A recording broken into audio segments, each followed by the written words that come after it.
There's a frightening pattern that glossy magazines and red carpet interviews rarely acknowledge. This silent epidemic connects household names across generations. From the legendary River Phoenix to the brilliant Philip Seymour Hoffman, from the charismatic Heath Ledger to the talented Corey Monteith. What connects Hollywood's most luminous talents into cautionary tales for future generations? The answer lies in the entertainment industry's darkest corners, where fame's crushing weight meets human fragility, and exceptional talent becomes the final casualty of internal struggles. Number 1. River Phoenix, a generation's first loss. River Phoenix entered this world on August 23, 1970, into a family constantly traveling across America in search of spiritual meaning. His early years unfolded within a commune belonging to the religious group Children of God, which shaped his profound understanding of human nature and the empathy that would become the cornerstone of his acting abilities. His breakthrough arrived in 1986 with the film Stand By Me, where he portrayed the sensitive Chris Chambers. His performance felt so genuine that critics immediately recognized the emergence of a major talent. Following roles in films like Running on Empty, which earned him an Academy Award nomination, and My Own Private Idaho solidified his position as one of the most gifted performers of his generation. Beyond cinema, Phoenix championed environmental causes and animal welfare, maintained a plant-based lifestyle, and performed with his musical group Alekazatic. However, beneath his public persona as a health-conscious individual lurked a painful struggle with controlled substances that began with psychedelic experiences during his adolescence. On October 31, 1993, Phoenix visited the nightclub Viper Room in Hollywood, where he consumed a lethal combination of powder stimulants and injectable opioids. Around 1:15 in the morning, he collapsed on the sidewalk, experiencing convulsions. Medical professionals pronounced River Phoenix gone at 1:51 in the morning at the hospital. He had reached only 23 years of age. Number 2.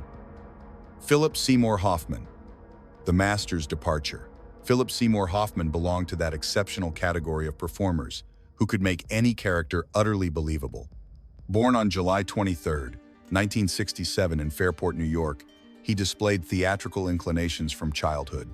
At New York State University, he studied dramatic arts and first experimented with harmful substances. At age 22, after several alarming incidents, Hoffman entered a recovery program and maintained sobriety for the next 23 years.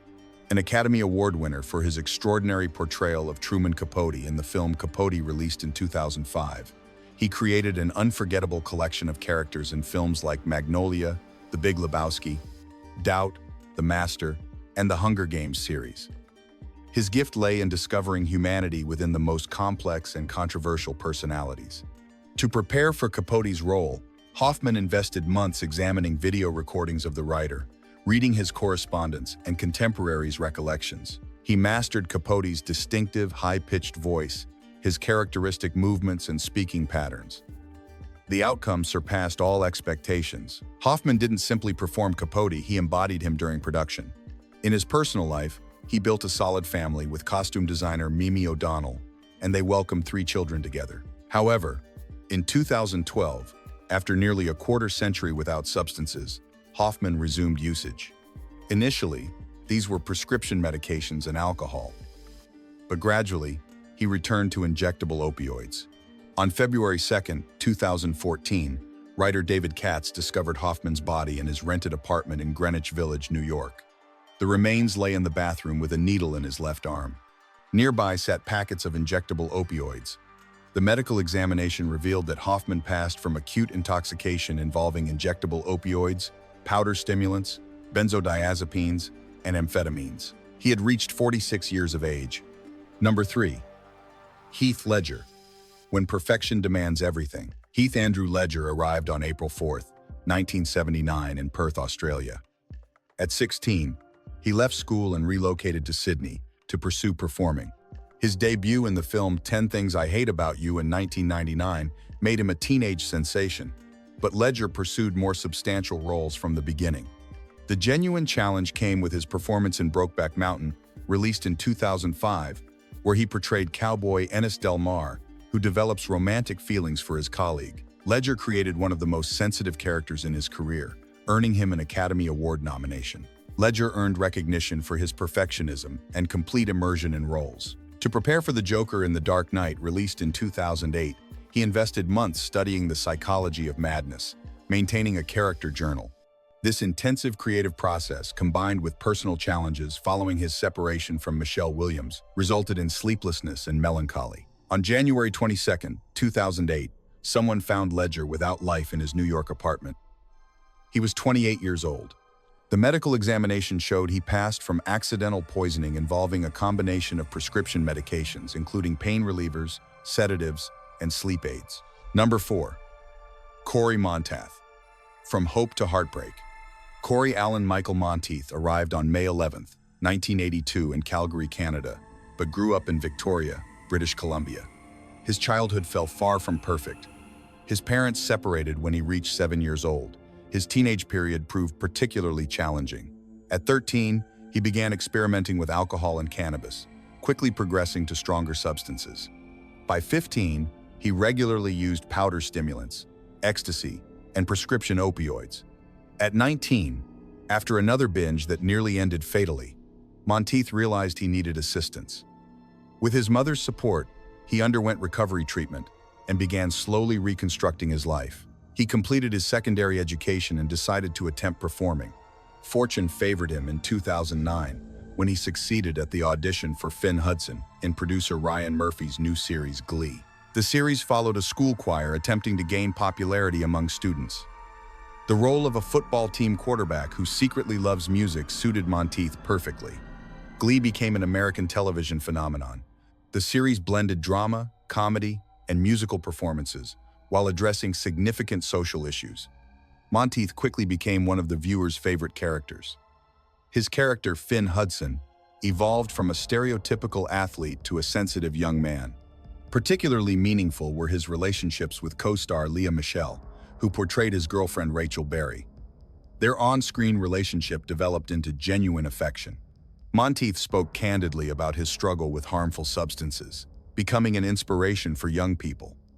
However, fame also introduced fresh pressures. In 2013, after the 4th season of Glee concluded, Monteith began using substances again. In March 2013, he underwent a month-long recovery program. In July 2013, Monteith flew to Vancouver to visit friends and relatives. On July 13th, when he didn't appear for his scheduled checkout, hotel staff discovered him without life in bed. The medical examination showed Monteith passed from injectable opioid and alcohol poisoning. He was 31 years old. Number 5. Chris Farley, the comedian who cried within. Christopher Crocker Farley arrived on February 15, 1964 in Madison, Wisconsin, in an Irish Catholic family. His father Tom worked at an oil company and his mother Mary Ann managed the household. Chris was the third of 5 children and distinguished himself from childhood with his humor and ability to make everyone around him laugh. At Marquette College, he studied dramatic arts and communications, actively participating in theatrical productions.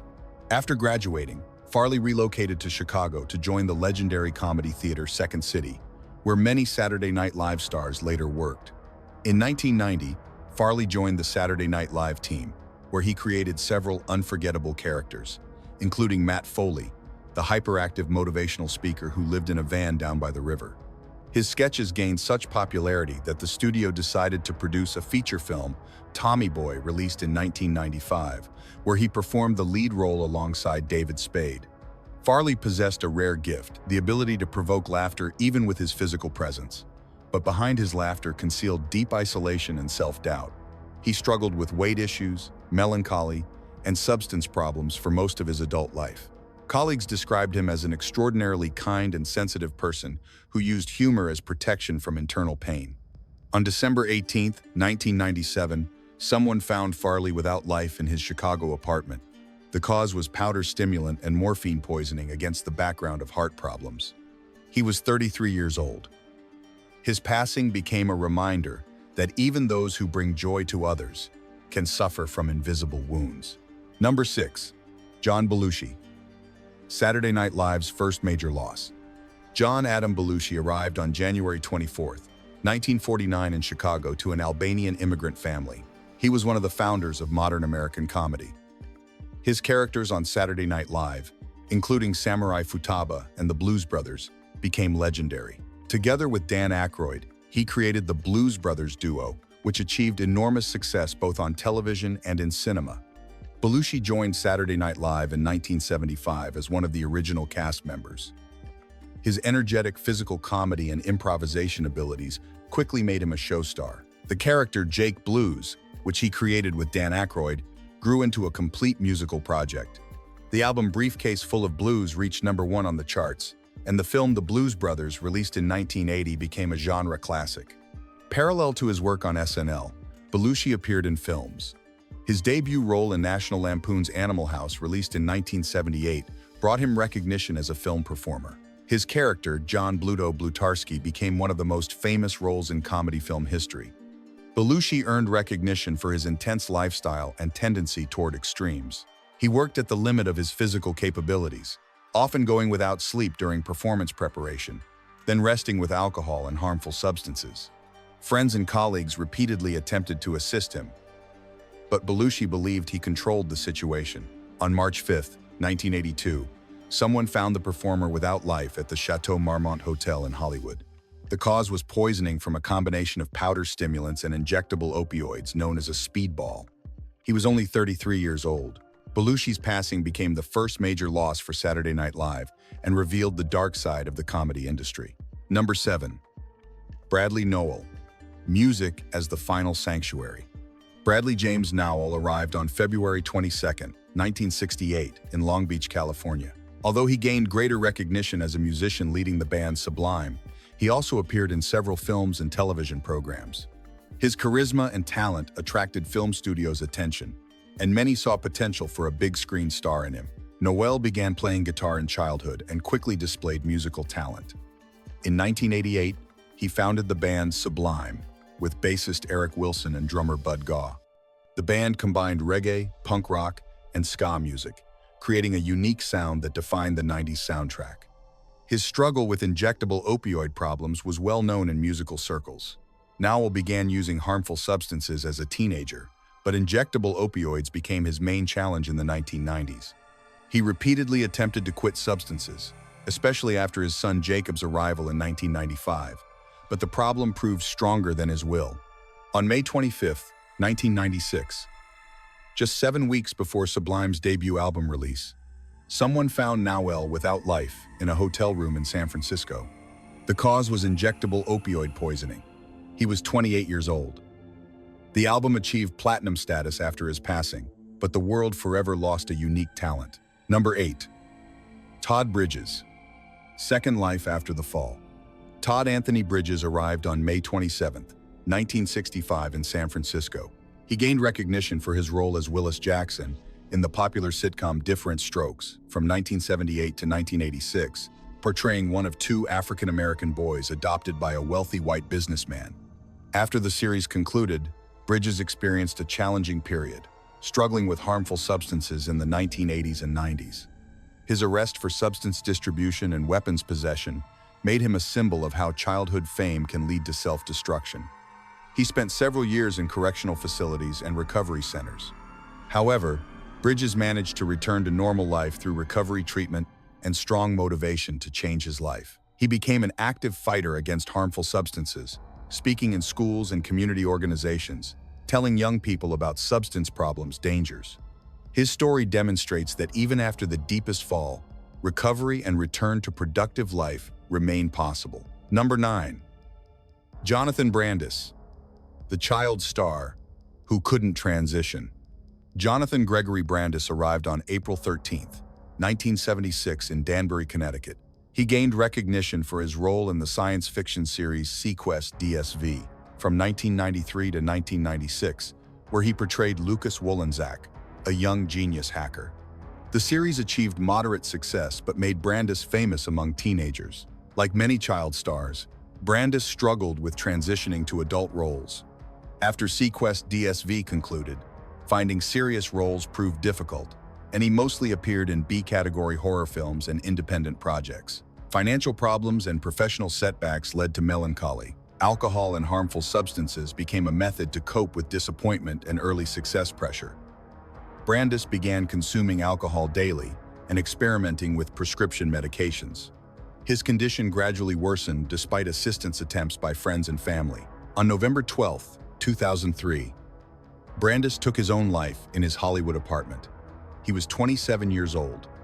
In a note left for friends, he apologized for his actions and expressed hope that his passing would bring him the peace he couldn't find in life. Number 10. Dana Plato. The Different Strokes. Tragedy. Dana Michelle Plato arrived on November 7, 1964, in Maury County, Oklahoma. She portrayed Kimberly Drummond in the popular sitcom Different Strokes from 1978 to 1986, where she was the only white child in an African-American family adopted by a wealthy businessman.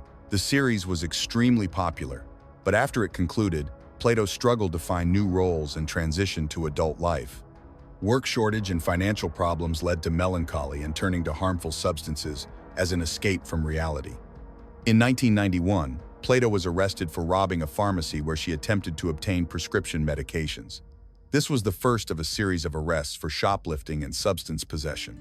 Her reputation was destroyed, and opportunities to work in Hollywood practically vanished. On May 8, 1999, Plato passed from an overdose involving a combination of Valium and Vicodin at age 34. She left behind a son who grew up without a mother.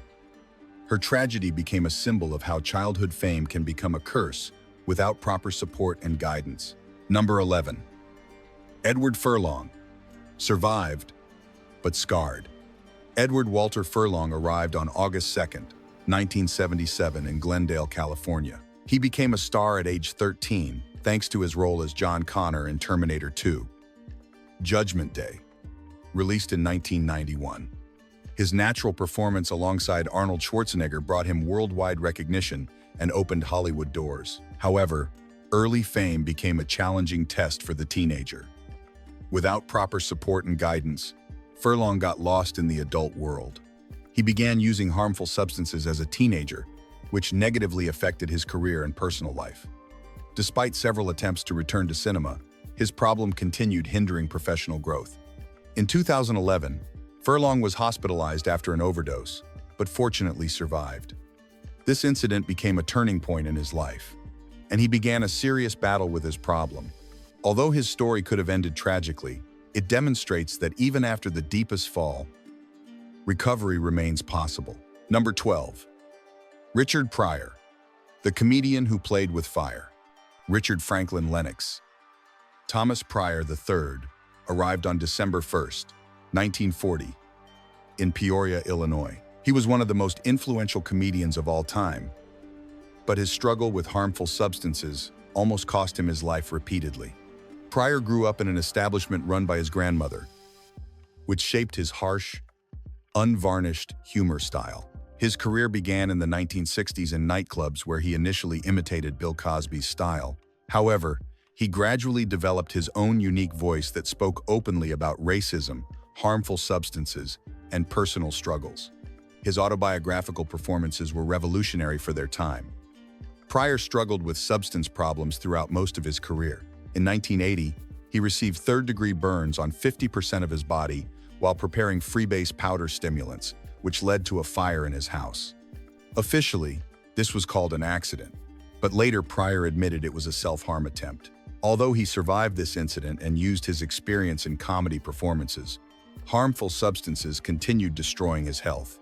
He passed from a heart attack in 2005, but his years-long struggle with powder stimulants and alcohol significantly undermined his physical condition. Number 13. Robert Downey Jr. A resurrection story. Robert John Downey Jr. arrived on April 4, 1965 in New York to filmmaker Robert Downey Sr. and actress Elsie Ford. He began appearing in his father's films as a child, but genuine fame came in the 1980s through roles in films like Less Than Zero and Chaplin, for which he received an Academy Award nomination. In the 1990s and early 2000s, his career was on the brink of collapse due to numerous arrests and substance problems. Downey struggled with problems involving powder stimulants, injectable opioids, and alcohol, repeatedly ending up in correctional facilities and recovery centers. His arrests became a common topic for tabloids. However, thanks to support from his wife Susan Levin, whom he met in 2003, and his own unwavering determination, Downey managed to overcome his problems.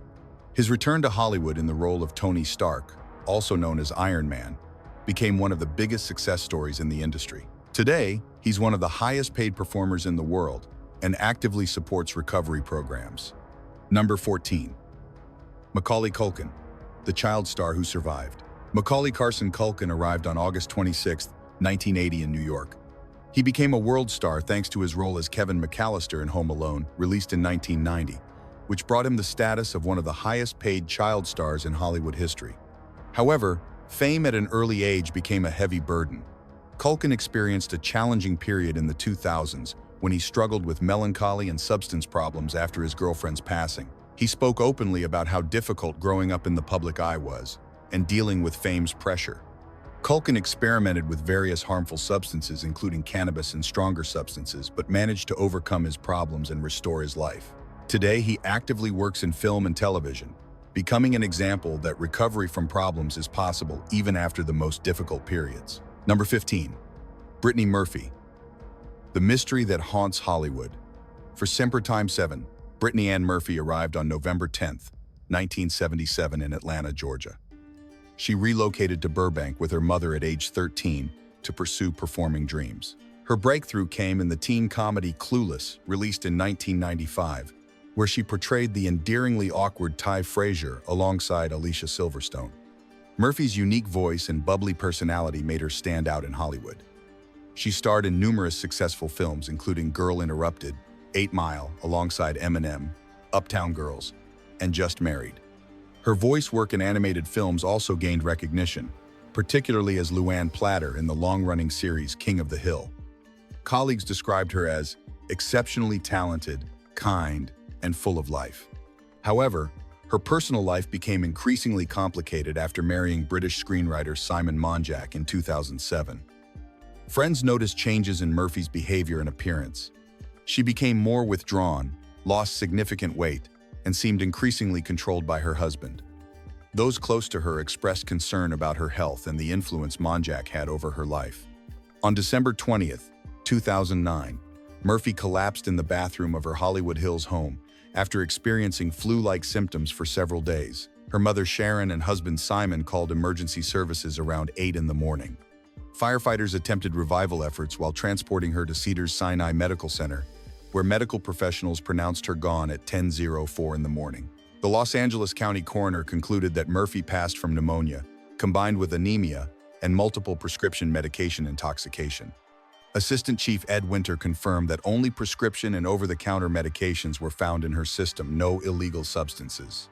The combination of her severe illness, iron deficiency, and medication intake led to cardiac arrest. Her passing was classified as accidental. The mystery deepened when Simon Monjack was found without life in the same house, just 5 months later on May 23, 2010. He passed from the exact same conditions: pneumonia and anemia. The eerie similarity between their passings sparked numerous theories, including speculation about toxic mold in the home and even more sinister possibilities. However, investigations ultimately found no evidence of foul play in either case. Murphy was only 32 years old when she passed, leaving behind unfulfilled potential and countless questions. Her story serves as a reminder that even those who seem full of life can be fighting invisible battles with health issues, troubled relationships, and the pressures of maintaining a Hollywood career. Number 16. Amy Winehouse, the voice that couldn't be saved. Amy Jade Winehouse arrived on September 14, 1983, in the Southgate area of North London, England. From childhood, she displayed extraordinary musical talent, particularly in jazz singing. Her deep, soulful voice seemed to belong to someone from another era entirely. Her debut album, Frank, released in 2003, received critical acclaim, but it was her second album, Back to Black, released in 2006, that made her a global phenomenon. The album became one of the best-selling records of the 21st century, earning her 5 Grammy Awards in 2008, including Record of the Year and Song of the Year for Rehab. Her unique blend of soul, jazz, and rhythm and blues, combined with brutally honest lyrics about her personal struggles, resonated with millions worldwide. However, Winehouse's meteoric rise came with devastating personal costs. Her tumultuous relationship with Blake Fielder Civil, whom she married in 2007, became tabloid fodder. Their relationship was marked by mutual struggles with harmful substances. When they separated in 2009, Winehouse's problems intensified despite attempts at recovery. The British press relentlessly documented her struggles, photographing her at her lowest moments and turning her pain into entertainment. Paparazzi followed her constantly, and every stumble became front-page news. Her performances became increasingly erratic, some brilliant, others cut short as she appeared unable to continue. A particularly devastating incident occurred in 2011 when she appeared disoriented during a concert in Belgrade, Serbia, leading to tour cancellation. Friends and family repeatedly attempted interventions, and Winehouse entered recovery programs multiple times. However, the cycle of sobriety and relapse continued. In her final weeks, she had reportedly been abstaining from substances but continued consuming alcohol. On July 23, 2011, emergency workers responded to Winehouse's Camden Town home in London. They pronounced her gone at 3:54 in the afternoon, though she had likely been without life for several hours before discovery. The coroner's report concluded that she passed from accidental alcohol poisoning. Her blood alcohol level was more than 5 times the legal limit, a lethal concentration. Amy Winehouse joined the infamous 27 Club, a group of influential musicians who all passed at age 27, including Jimi Hendrix, Janis Joplin, Jim Morrison, and Kurt Cobain. She was only 27 years old, with an extraordinary voice that will never sing another note. Her father, Mitch Winehouse, later established the Amy Winehouse Foundation to help young people struggling with problems and to support music education programs. The foundation works to prevent others from experiencing the same fate that claimed his daughter. In 2024, her life story was depicted in the film Back to Black, introducing her music and cautionary tale to a new generation. Both Brittany Murphy and Amy Winehouse remind us that fame provides no immunity against personal struggles, health crises, or the destructive power of troubled relationships and harmful substances. Their losses, Murphy at 32 and Winehouse at 27, represent not just individual tragedies, but systemic failures to protect vulnerable people from the entertainment industry's darkest aspects.